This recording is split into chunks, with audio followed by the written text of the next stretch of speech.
I'm Kendra Little from Redgate Software, and I'm talking about designing database changes for high uptime environments. In this session, we're talking about release patterns that can help you author database changes for high uptime. And at the heart of these strategies is one fact. When it comes to database changes, literally everyone hates doing rollbacks, but they hate it for different reasons. Database administrators hate rollbacks because it is risky to roll back changes to database code.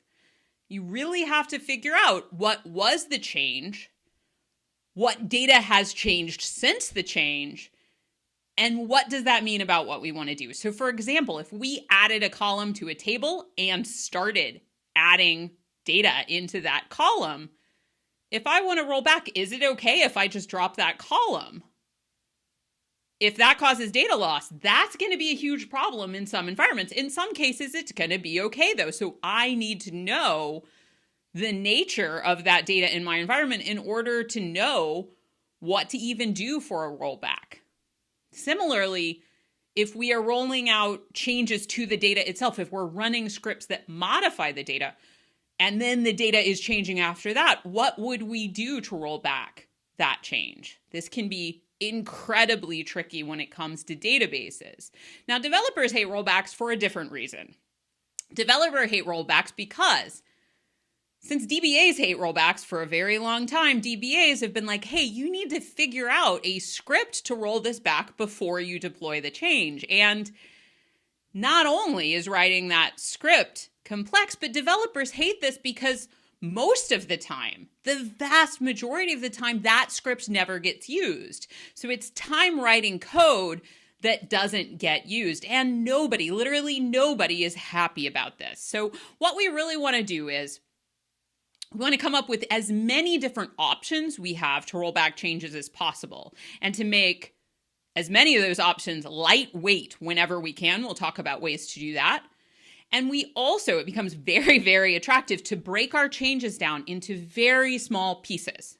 Because if we are deploying changes in very small pieces to the database, it turns out it becomes a lot simpler to figure out what to do to roll it back. Like in that column addition example, if I add a column to a table, but I haven't started putting data in it and I want to roll that back, hey, it's a lot more obvious that I could get rid of the column if I needed to. Now, some cases like that data update, those are still going to be tricky. But by slicing the changes into very small pieces and dripping them out, we want like a steadily dripping faucet, we can really simplify what thought is needed to do the rollback, as well as if we are requiring rollback scripts, we can simplify what those rollback scripts are, because by making the change very simple, the rollback for the change becomes simpler too. We're going to talk about two different patterns when it comes to designing database changes in these very small slices. And the first pattern is called the expand and contract pattern. It's also called parallel change.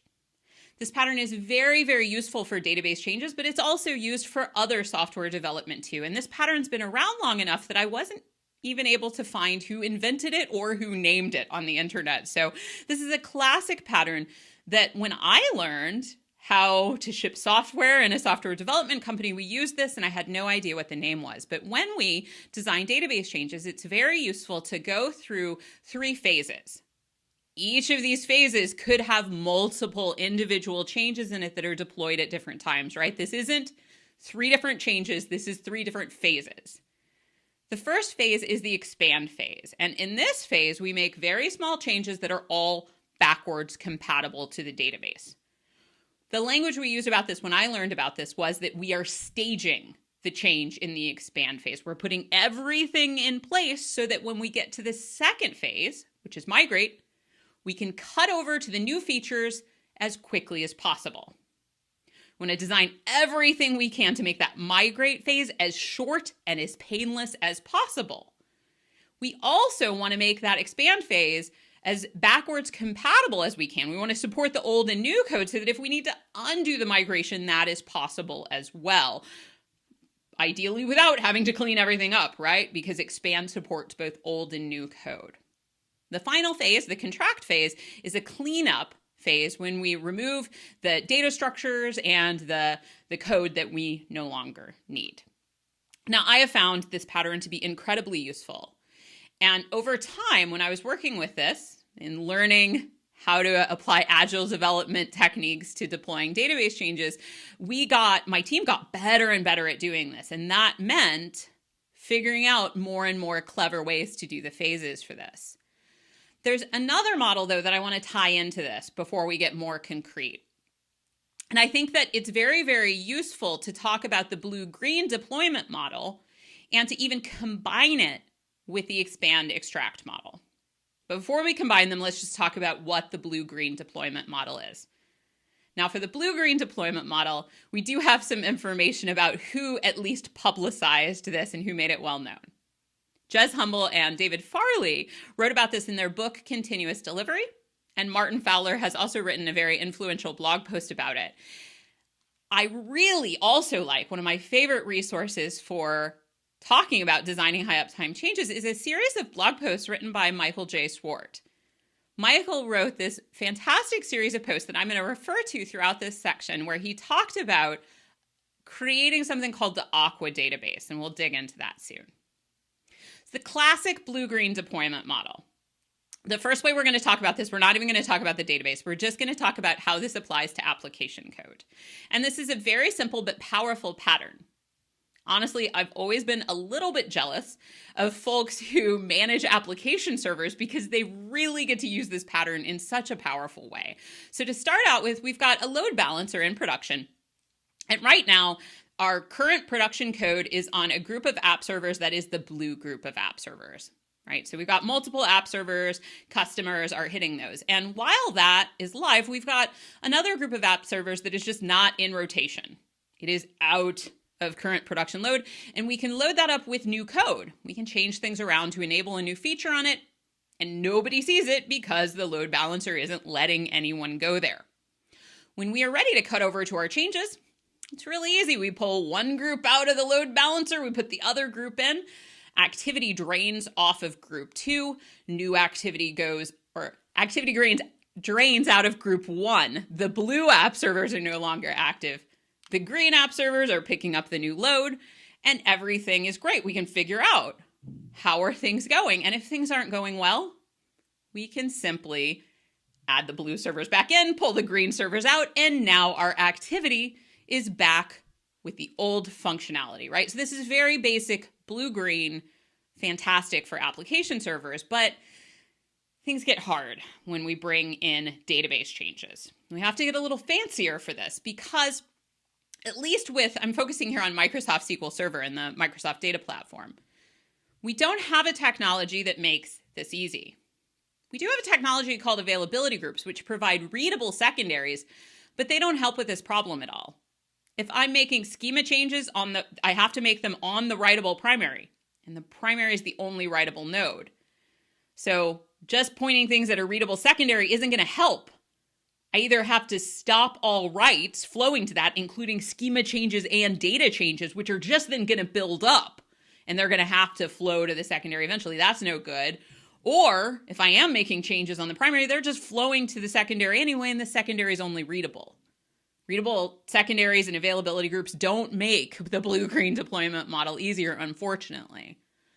And also, even with a technology like peer-to-peer replication in SQL Server, that doesn't help either, because once I start making schema changes on one node, that impacts the data, right? If I remove a column in a schema change on one node, but that column is still getting data put into it on another node, I'm going to have a ton of conflicts that need to be resolved. That doesn't make this easier as well. And finally, data loss is a big problem, and that limits what we can do when things go wrong.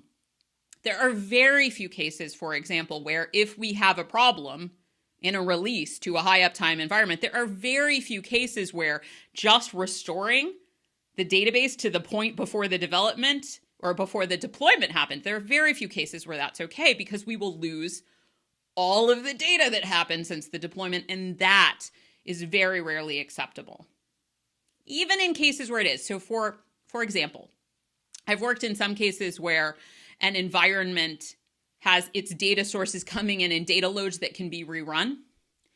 Even in those cases, in a high uptime environment, going back to the point before the data load and then rerunning the data loads is generally going to put us out of SLA because it's a high uptime environment. People need their data fast in the current world. So we need to find ways to make these changes happen with as little risk as possible and with as much uptime as possible. And I love what Michael J. Swart did in terms of describing what he calls the Aqua Database in the BlueGreen Deployment model. And here's what that looks like. We're starting out, and we've got the load balancer pointed at the blue servers just like before.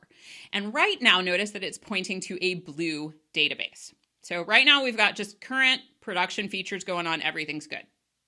Now, just like before, we've got another set of application servers that are out of the VIP or out of the load balancer, whatever language you use, and we're putting new code on that. But before we ever switch over to it, we do a first phase. Now we're combining the expand contract model in here. Essentially, we are shipping changes for the expand phase, and we are turning the database Aqua. We are running backwards compatible scripts, right? Because we're still on the blue app server. So everything we do to stage that change needs to work with the current code. But we are putting the database into an Aqua state, a blue and green state, so that our database now supports the blue app servers we're using now and the green app servers that we are going to use. So in terms of building up language around this, it's really, really helpful to have this as a language of, okay, we've got this change that we're making. It has multiple phases. We have scripts that we are going to run in, you could call it the expand phase, you could call it the pre-migration phase, whatever language fits into your company culture. You just want to have a way of talking about this so that you can know what phase of the change are you in and what types of things go into that phase. In the expand phase, also known as the pre-migration phase, you would do things like add in new tables. Now that's pretty straightforward. Nothing's going to use the new table until you cut over in this case. There might be things you want to do to stage the data in that table. We'll talk about that in a minute. You might be adding new columns in a table, but when we're changing things like stored procedures or functions or views, things can get kind of interesting, right? If we're adding a truly new procedure, we're just going to do an add. It'll be ready for when it's used. But what if we're changing an existing procedure? Well, we have a choice, and our choice, either thing we pick, has both pros and cons. We could alter the stored procedure and make it contain code that works with both the old version and the new version, maybe based on a parameter, right? So we could alter the stored procedure. For the good things about that, the pros of that approach are that you are maintaining the history of a single object, and that can be useful for a couple of reasons. In source control, it is incredibly desirable to be able to look at the history of a single object and see when was it modified, what was the change over time. If we're adding in a new stored procedure and then cutting over to it, we have different objects tracked in source control, and we'll have to look at the history of different objects to see that, which is not impossible, but it's a little bit of a hassle, right? So that's a downside. Also, in SQL Server in Query Store in production, if we are just altering objects, those altered objects, it's very easy to see the history of performance in them and the history of the query plans for that stored procedure, for that function, etc. But if we are dropping them and creating them, whether or not they have the same name or a different name, they look like different things in Query Store. So we still have the data, but it's harder to string it together. The other option is that if we're altering a procedure, we just add a new procedure with a slightly different name. And when we do the migration, when we cut over, we will stop using the one with the old name and start using the one with the new name. Now, the pros of this are all of your code is deployed and ready to use. The cutover is incredibly simple. You're just going to start using the new procedure, and a rollback, it's very, very obvious. You would just go back to using the old procedure. But the cons, as you might guess, are just the opposite of what we were talking about. If we are creating something with a different name, we're going to lose that history in source control, and Query Store is going to see it as two different things. So really, this is about prioritization. which is more important in the case of this project in the organization? Do you want an easy way to see the history of a single object? Is that more important? Or is it more important to have that very simple roll forward and the very simple rollback for that change? Whichever is more important will be your guide to the way you go with that. My experience with this pattern has been that in this pre-migration phase, the smaller you can slice the changes, the better it will be. This is not only for the reasons we've already talked about, that designing and writing rollback scripts is much faster and much easier. Understanding the change and approving it, much, much simpler. But also, I have found that actually doing these in very small slices reduces the lead time for changes. If I have a big group of changes that I have to deploy to QA and verify in QA and deploy to staging, etc., it's much easier for it to get bogged down. If it is a little bitty change and we have a good tempo, a single change that is very clear can pass through those environments quickly. Now, at times, we may need to really look at what do we need to test in this environment? What are the risks? How can we make it go faster through there, right? So we may need to really think about where are we doing our validation in order to keep that tempo up. In terms of DevOps, we're going to have to think about that, right? That's no matter how we design our changes, that is something we are going to have to address and always be working to make more efficient while maintaining that stability, right? When we migrate and do the cutover, hey, our database is already Aqua. So we can run on the blue servers or we can run on the green servers. When we cut over, it can be by a couple different methods. It really varies depending on your environment. Might just be switching the load balancer over, right? Especially if we have created a new version of the procedures or a new version of the codes all in the app servers, we may just go over to the green app servers and that's it. But depending on the nature of our changes, sometimes we may need to do something different. We may need to repoint a synonym in the database if we're using synonyms as pointers. Or we might need to do some object renames. There are some types of changes where if we're replacing some data structures with others in the migrate phase, it may make sense to do some renames. Renames require exclusive locks, so we got to be a little careful about monitoring for blocking, but they can also be fast. But because of the locking need, I try to minimize the use of renames, but it's also important to have sane, understandable names as much as we can in these environments. It, in the long run, reduces the risk of accidents to have names where it's clear to the team what things are being used for. So it can be worth it sometimes to absolutely do those renames so that it's clear exactly what's going on there. Now, we don't want to rush things in the migrate phase because, well, database changes are fun.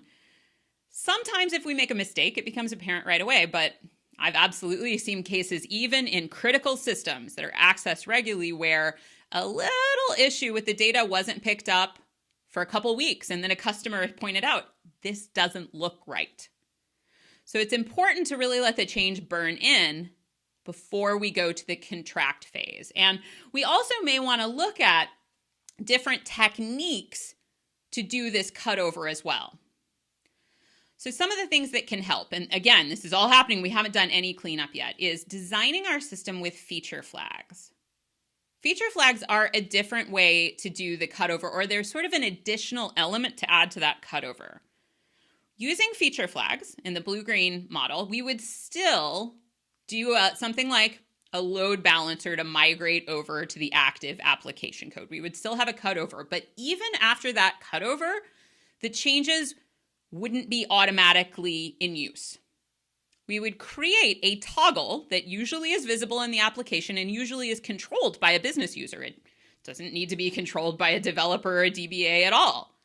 This feature flag, the business user will use to enable the feature either for some users or for all of the users. And the point of the feature flag is really, at that point, to give you a very simple rollback plan. If the feature is on and people are like, hey, that doesn't look right, turn off the feature flag. Go back to the earlier behavior without even having to contact someone to change the load balancer. So really empowers business users, and it can also really empower experimentation because you don't just have to have a feature flag be on or off. Ideally, we design our system and we design our code bases so that whenever is helpful, we could say, okay, we're going to design and stage this change. We're actually only going to make this accessible to a certain population of our users at first. We don't want to commit to making this available for everyone. And that can be useful for a couple of reasons. You may want to get live feedback from those users with real data. And also, some changes like this involve a lot of data processing. You might not want to do that data processing for every user in your database, especially if you have large tables. So there might be shortcuts you can take on staging the data for a small population of the users that saves you time, saves you a lot of energy. So in terms of designing feature flags, this is really, really important in terms of application developers and database developers when those aren't the same people. It's really important to discuss that in terms of what is the population of users who should see the change? How does that impact how the data changes are made? How is the migration phase of this going to happen? And how can we save time and effort in designing and authoring the change, right? Because the smallest amount of data that needs to change is generally, especially in systems with large tables, generally that's going to be the fastest and cheapest thing to do. Now, finally, once we know that we are happy with the new code, there is the contract phase. These are post-migration scripts. And at this point, we're going to take the Aqua database and we're going to turn it green by removing the blue elements. We are going to clean up any unneeded code, any unneeded data structures, so that it's no longer Aqua. We can no longer go back, but we don't have all that extra data hanging around if there's data that we can drop, etc. Now, the contract phase can be intimidating. Is it really okay to drop this table, right? We think nobody's using this, but is it really okay? Well, there's a couple techniques you can do to reduce risk. You can rename things. So you can rename procedures, views, you can rename tables. Anything that's trying to access it with the old name, certainly going to fail. And if you need to get it back, you can rename back. There are other things you can do. You can set a table offline. You can alter the clustered index on a table and disable it. Now, disabling a clustered index means that data is not available. The data is still there. Nobody can read it. Nobody can write it. To get it back, you have to rebuild the index. So that's longer to get back for a large table. For anything but a tiny table, that may take a while to rebuild it. Rename's definitely faster to get back, but right, different pros and cons to each of these. So you can choose which of them you want to use if you want to have a piece of the contract phase that just says, okay, we're going to make this inaccessible. We're going to wait for a while, make sure it's really not needed, and then drop it. Typically, it's legacy systems where we have many applications accessing a single legacy database. Typically, it's those places where we may be like, yeah, we don't really know all the dependencies here, and we may need to be really careful before we clean this up. Also, some changes can be more complex than others. Let's say our change is that we have a large table and we are now vertically partitioning it, and we're going to make it into two tables. To stage this, not only do we need to create the two tables, but in order to minimize that cutover time, we need to load the data into the two new tables. So we may have some batch scripts that we run that are readying the data or staging the data in those two tables. We might get them to a certain point and then use triggers on the current production table to keep them in sync until the time that we cut over. There's lots of different ways that we may need to do tricks in the database to set things up and stage them so that the cutover time is as minimal as possible. And the more that we do these, the more we will know what patterns are best for different databases, depending on the size of the tables, the usage of the data, and the service level agreements we have around the data as well. So there's lots of different tools that we may need to use in that pre-migration phase in order to get things set up. There's also different scales that we may do this at. So for instance, at one point I worked in online advertising. We had this system called the costing system. And I confess, I wasn't a developer, I was a DBA here. I never really understood what costing meant, which was fine. But it involved some complex algorithms and a lot of math. Now, our development team was revving on the existing costing system, and things started going kind of bad. Mistakes were made, customers saw their data wasn't right, and so the mistakes had to be corrected. And this was a multi-terabyte system. I feel like it was maybe 10, 20 terabytes, which at the time we didn't have all this SSD. At the time, that could mean some really slow reads and writes. And so reprocessing all the data when things went wrong, not only was it painful for the ops team and the dev team who had to make the changes, but the customers, everything was out of the service level agreement while that was happening. So the customers are suffering too. So what we decided was that we were going to do a bigger expand phase at a different level. We're going to get some new servers. These weren't virtualized, right? Like this was in a time when you ran everything on bare metal, in production at least. We're going to get some new instances. We were going to develop a whole costing system in parallel on it. And so the costing system, it received data inputs from upstream systems. So we mirrored those over. The new costing system is getting its own data streams. And we essentially accelerated development on that because it wasn't customer facing. And the team was empowered to very quickly deploy changes to that and be able to verify them against the production system. Eventually in the migrate phase, we really the developers built a way to cut over customer by customer. So we could have some early adopters to look at the data and say, yeah, that looks right. And then we could gradually and then eventually quickly move everyone over to the new costing system. And in the contract phase, we retired the old system. This allowed us to develop faster and with less pain. And it just was a larger scale expand phase. In a different situation, there was an 80 terabyte database, a single SQL Server database that was over 80 terabytes, and it was having some pain just due to more stuff. I mean, not only extremely large tables, but just the difficulties of managing a single database of that size. And some very clever technology was used to do this, to break up that single database. SAN technology was used to replicate the data over to another server. And the giant monolith database on the second server, reads could be done from that to populate other databases on the instance. The data was partitioned out into other databases. And even writable snapshot technology was used before the cutover to prune out unneeded data in the main database itself. And then eventually a cutover happened. Now, this cutover wasn't just minutes, but it was much shorter than attempting to do all of the migration work without staging. So extensive staging was done revving against a server where customers couldn't see, but where the data could really be verified before this migration over ever occurred. So it's really worth brainstorming about for different changes. What are the possible different ways that the staging or expanding phase of the change could be done?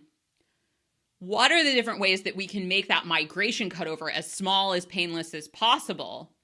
And then at the end, how quickly can we clean up, and what is our plan for removing everything unneeded? Looking back at our metrics for measuring DevOps performance, when we're thinking about throughput and tempo, our goal is absolutely to be constantly surprising our customers with new features, but not every deployment to the database should be visible to the customer. In fact, what's most desirable is releasing most of our changes as these staging changes that are all backwards compatible so that we are changing the database in very small increments that's invisible to the customer. And the point at which those changes become apparent to the customer is when someone tweaks a feature flag. Ideally, if something goes wrong, we switch the feature flag back, then we figure out what's up and change things back. This doesn't mean that the whole rollback question is resolved. I'm not going to pretend that, right? Still, at the heart of this problem, there are going to be times where those staging changes don't go as we intend, right? There's going to be times, especially as we're first getting started, there's going to be times just like in any other development scenario. There's going to be times when QA doesn't catch something. But the benefit of doing very, very small changes is that those rollback scripts should be very, very simple. If there comes a time when we're doing this and we're writing a change and we're like, oh, the rollback script for this is just, I don't even want to think about writing it. That is a time to think about, is there a way we can break this into smaller steps? is there any way possible that we can do this in smaller slices with a less risky, a less torturous rollback plan? Because a rollback plan that looks bad, a rollback script that sounds bad to write, that is a case where we want to really see, is there a way to redesign this so that maybe there's more steps, but there is less change and there is more simplicity, right? And it's tough. Sometimes it's obvious, right? But sometimes we do have to get pretty creative and really solve problems in order to get to that place. But eventually it does become a really fun game and a really fun challenge. Thanks for joining me to talk about release patterns. I will be back to talk about gotchas and things that can make code that worked fine in dev not work fine in production. I'm Kendra Little for Redgate Software. See you in another video soon.